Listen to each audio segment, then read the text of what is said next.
আমরা এর আগে তাকে আমরা দেখেছি ছাত্রলীগ এবং ভারতীয় বিভিন্ন নাম্বার থেকে তাকে হত্যা এবং তার পরিবারকে হত্যার হুমকি দেওয়া হয়েছে। এই মর্মে তিনি ফেসবুকে পোস্ট করেছে, ইনকিলাব মঞ্চের পক্ষ থেকে পোস্ট করা হয়েছে এবং তিনি জানিয়েছেন যে তার হত্যার আশঙ্কা আছে, তাকে মারার হুমকি দেওয়া হয়েছে। তিনি পোস্টের মাধ্যমে আমাদেরকে এই কথা অবহিত করেছেন। এখন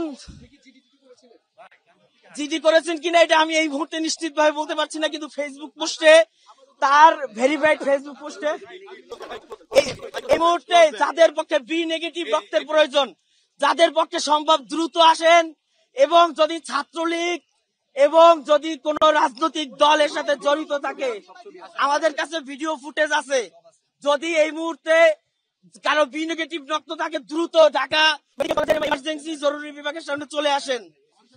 আর যদি কোন রাজনৈতিক দল বা কোন স্বৈরাচারের দল যদি এর সাথে জড়িত থাকে, বলে দিলাম, এক শরীফ ওসমান হাদি যদি কিছু হয়, আমরা সাধারণ জনতা, আমরা সাধারণ মানুষ, শরীফ ওসমান হাদি সব সময় ন্যায় এবং হকের পক্ষে কথা বলে এসেছে।